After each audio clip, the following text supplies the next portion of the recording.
Well, hey and welcome to another IC82 video. As you can see, I've got my workshop back on the desk and it's basically the Your Model Railway Village Part 4A, I think.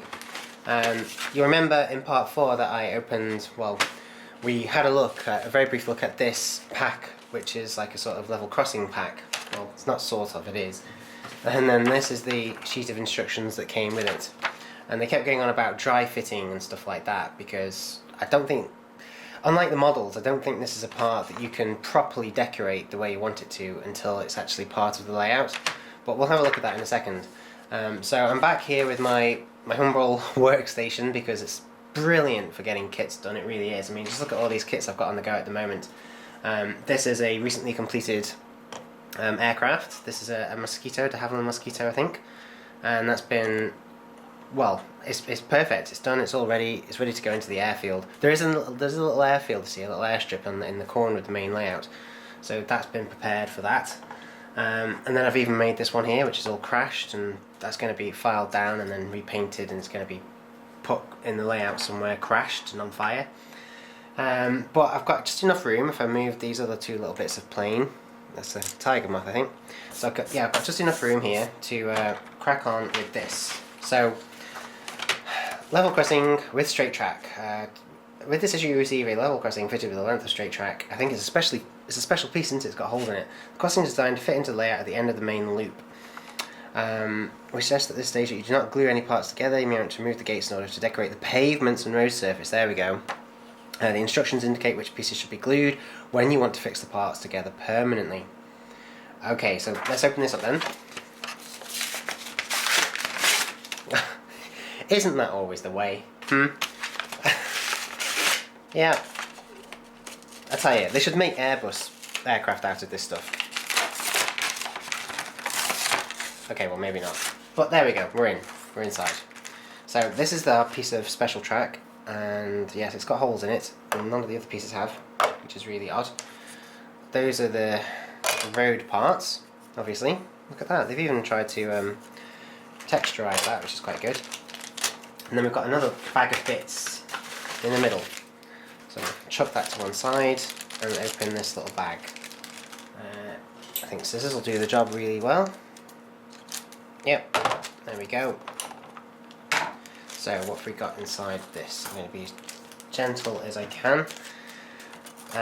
Gosh, no, yeah, definitely important to be gentle. This stuff is very, very delicate.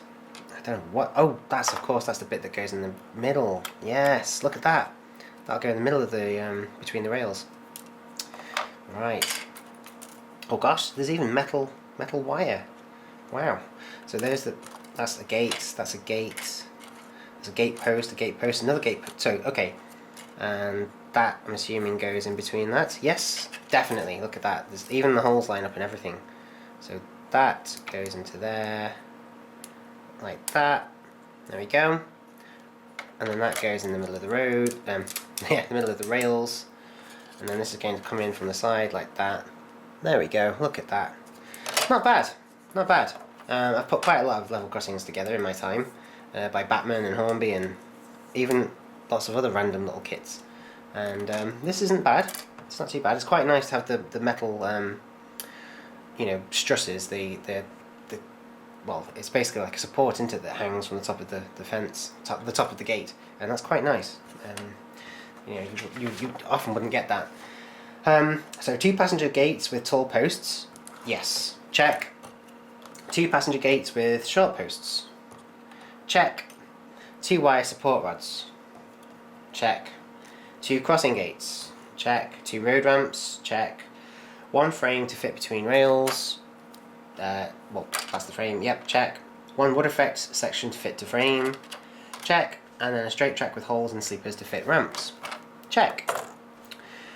Okay, step-by-step instructions. 1. Fit the peg on top of the first crossing gate into the gate hinge brackets on the tall post of one of the passenger gates. You got that? No, neither have I. Let's try that again. Fit the peg, what peg? I like how in none of that there is anything about the peg on top of the first crossing gate.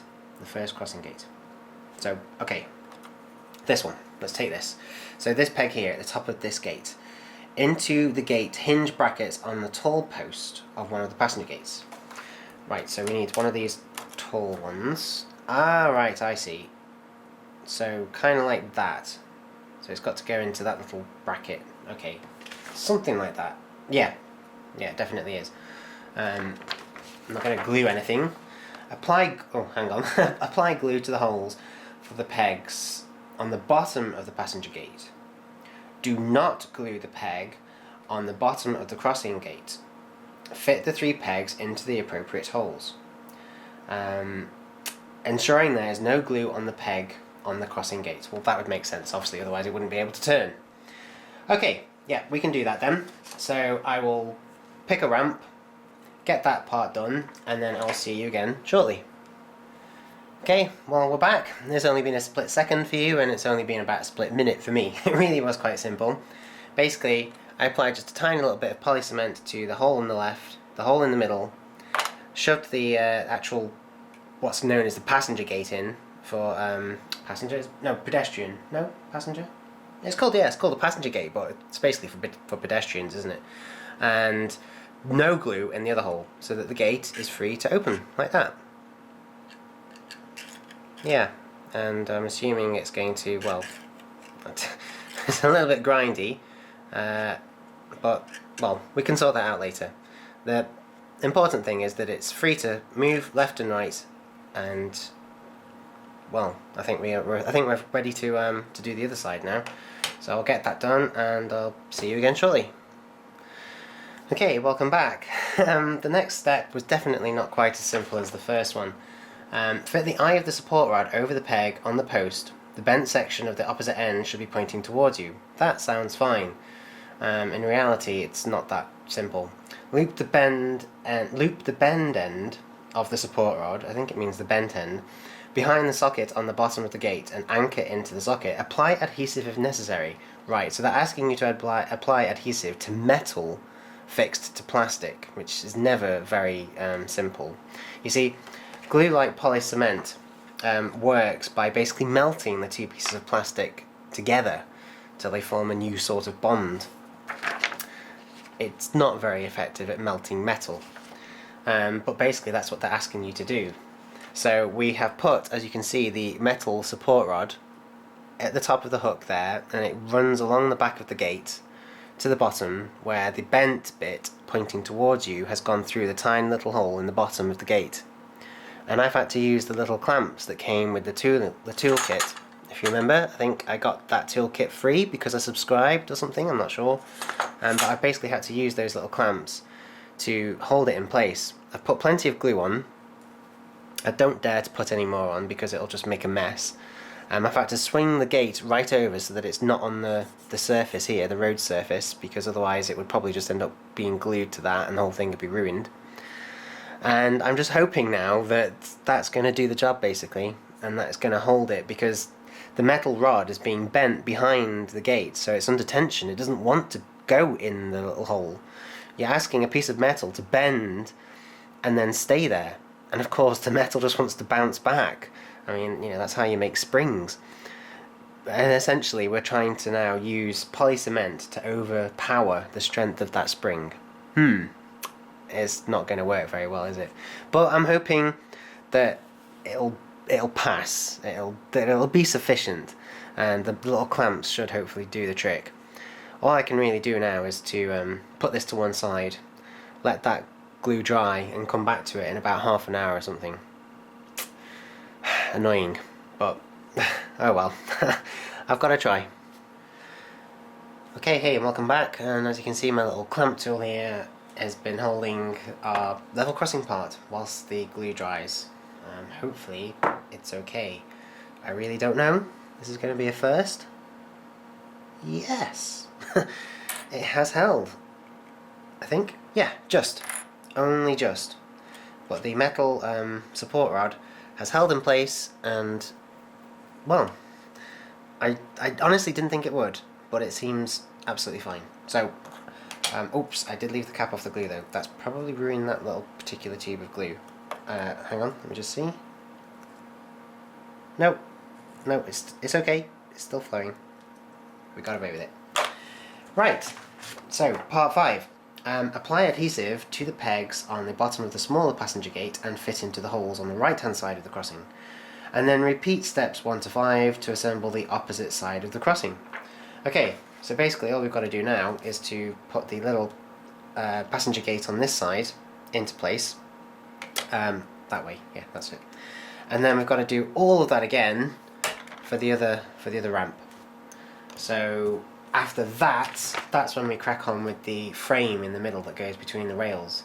And again, I'm not going to glue anything that I'm not supposed to, and I shall be bearing in mind that I do want to paint all of this and weather it in the future as well. Although I think it'll probably be best to do that once it's down on the layout. So, right, I'll crack on with stage 6 and see you again shortly. Okay, that's all done. And I must say, I'm pretty impressed. We fixed the issue of the gate rubbing, scraping against the road surface by just simply bending the post. It wasn't quite straight, it wasn't quite pointing straight up, so we just bent it ever so slightly, and now it just flows free as a bird. But as you can see, the other side of the little pedestrian part has been put in, and it's really gone in dead nice. Just look at that. I've got to say, I'm pretty impressed. My only criticism is that it looks completely fake. The plastic does have like a sort of textured effect, which is a nice touch, but obviously it needs to be improved. It needs to be painted, it needs to be weathered, and I shall do that in a later stage. I think it will, as I say, as I've said a billion times, I think it will be best to do that once it's down on the layout, so that you can make this match in with the rest of the road, and you can like put little tufts of grass at the side and bits of moss and stuff like that. You want it to blend in with everything around it. You don't want it to stand out. So now that I have one of them done perfectly, I shall do the other one, and then we'll work on that middle ramp section, and then that will be it, I think. Okay, I'm ready to do the central part now. We've got 2 sides of the level crossing perfectly complete. Just look at that. There we go. Look at them. They're really good, actually. They're not bad at all for just, in some sort of collector series. As part of a collector series, they're pretty good. They move really nicely. They're pretty tough and rigid. Again, my only criticism is that they look quite unrealistic. But, that can be touched up with paint later. It's not a problem. And you can just mask off wherever you don't want to paint, so it's really okay. The next part is fitting this central, what does it say? Check the position of the pegs on the underside of the central plank. They fit into the sockets on the framework, and glue the pegs in place. So again, back to our little tube of poly cement, just a little, I'll try and do it all left-handed so that you can see okay. Just a little drop there, and a little drop there. And then it's a case of just putting this, oh god, you can even lift it up. A case of putting this plank into position. So one hole in, or one peg in, and then the other peg in. There we go. Job's a good one. So that's nicely in place. And then what are we supposed to do with that? Does it say? The flat crossbars on the underside of the framework fit between the sleepers of the straight track. Do not glue them in place. Right. I get you. So basically these 2 little bumps there fit in between the... Yes, they do. They fit in between the sleepers, so that is wonderful. It doesn't want us to glue that in place. On the underside of the 2 sections of the level crossing, which are these, there are pegs that fit into holes in the ends of the sleepers. Oh gosh, wow, yes. I don't know if you can see that in the camera, but there's even little holes. There you go, you can just about see, can't you? There are even little holes in the ends of the sleepers. I did not notice that. And apparently there are little pegs. Oh look! So those little pegs go in those little holes. Something like that. Let's see. Yes. In fact, pretty much exactly like that. So it's going to go on like that. Does it want us to glue that? On the other side of the 2 sections of the crossing, there are pegs that fit into holes in the sleepers. Fit the crossing sections to the rail ensuring they are central and position the framework and central plank in place so that all the parts are aligned. To ensure the gates do not swing open when a train passes, add a tiny piece of low-tack adhesive putty. Low-tack adhesive putty, because blue tack is copyrighted. Well, they might not be able to say it, but I can. So put a little bit of blue tack to the catches on the small passenger gates. Ah, yes, I can understand that. So basically they're saying that as trains pass, they might cause these to wobble. But if you put a little bit of blue tack, or indeed white tack, on the edge of that little clip, if you can see it, just that little catch, then basically as the gate shuts, it'll stay shut, and a train passing won't cause it to move. Brilliant. That's really good actually. The instructions have been really good. I've quite enjoyed putting this together. It's been very easy. Well, it's been pretty easy. It's not really caused too much of a headache. What was I going to say? Yeah, and they have guided you quite well with what to glue and what not to glue, and that's really, really useful.